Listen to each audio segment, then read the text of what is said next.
আমি 10 বছর বিধায়ক ছিলাম, বিরোধী দলে ছিলাম, মানুষের কোনো সেবা করতে পারিনি, মানুষের কোনো পরিষেবা দিতে পারিনি।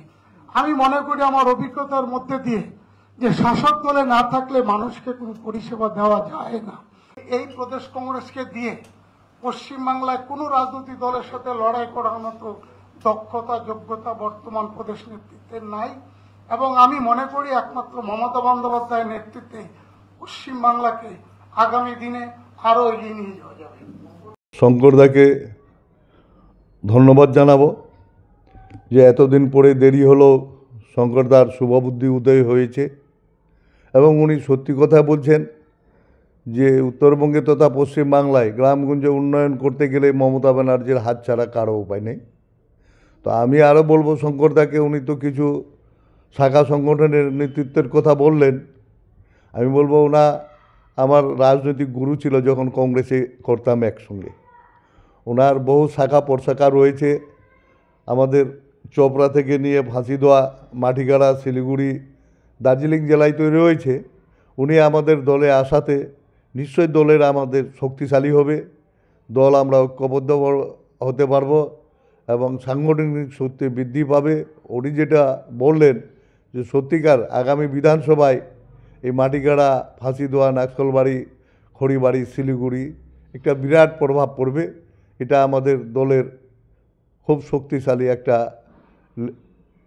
হবে, উপকার হবে এবং শঙ্করদাকে আমি অশেষ ধন্যবাদ জানাচ্ছি যে ওনার শুভবুদ্ধি হয়েছে এবং দিদির হাত ধরে আজকে তৃণমূল ভবনে উনি জয়েন করেছেন।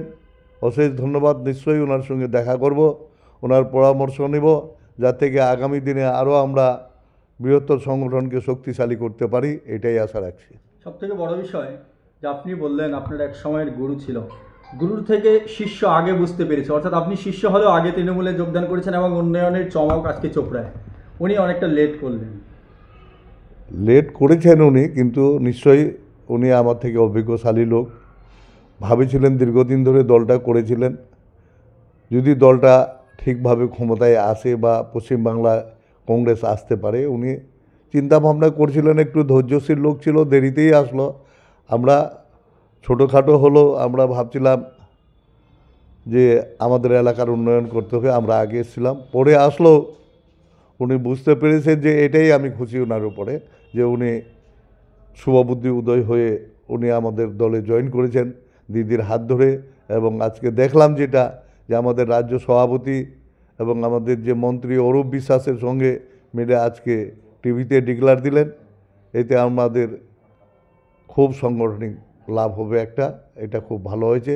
শঙ্করদা ভালো রাস্তা দেরিতে হলেও বিছেছে, এটা খুব কাজে লাগবে আমাদের দলের। প্রায় 15 বছরের উত্তরবঙ্গের অবজারভার তিনি ছিলেন কংগ্রেসে।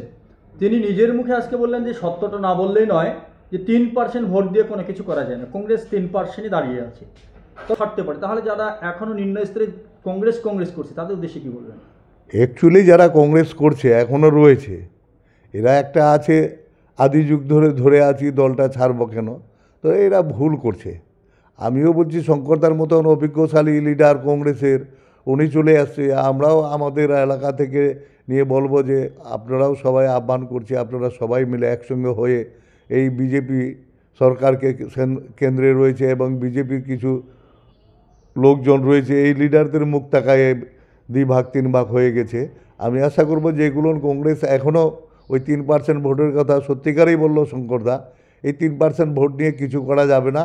সব থেকে ভালো হবে এরা সবাই যদি কংগ্রেস ছেড়ে দিয়ে টিএমসিতে জয়েন করে আগামী দিনে আরও আমরা শক্তিশালী হব, উন্নয়নটা আরও 10 গুণ বাড়বে। বিধায়ক সাহেব, চোপড়ায় বিশেষ করে চোপড়ার কথা বলবো, চোপড়া যারা ছিটে ফোটা আর কি কংগ্রেস রয়েছে, তারা ওই শঙ্কর মালাকারকে এনে প্রচার করতে, এখন সেই বাতিটাও নেমে গেল।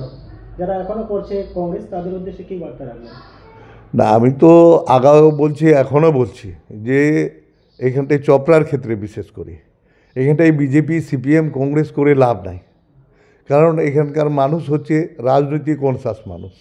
এরা করেছে শঙ্করদাকে লাইট মনে করে নিয়ে বেড়াইছে বা আরও কিছু লাইট সিপিএমের বেড়াইছে, তো সাধারণ লোক তো কিছু হবে না। তো এইগুলোকে আমরা আহ্বান করছি। বিজেপিরও শুভেন্দু অধিকারী বলেছে যে চপড়া আমরা জিততে পারবো না, চপড়া ছেড়ে দিয়ে আমরা 8টা সিটের কথা বলছি। তো আমি সেই দিনও বলেছি কালকে যে এখানটায় বিজেপি সিপিএম করে লাভ নাই, মুসলিমই কয়েকটা দালাল টাইপের লিডার রয়েছে সিপিএম, কংগ্রেস, বিজেপির, এগুলোর চক্রান্ত করে সাধারণ লোকগুলোর ওদের খপ্পরে পড়ে আছে। আমি সবাকেই অনুরোধ করেছি, আহ্বান করছি যে এগুলো করে লাভ নাই। 3% 4% ভোট নিয়ে বিজেপির সুযোগ করে দিচ্ছে। এই বিজেপির সুযোগকে বন্ধ করে আমি বলছি সবাই আমরা টিএমসি করি, দিদির হাতকে শক্ত করি।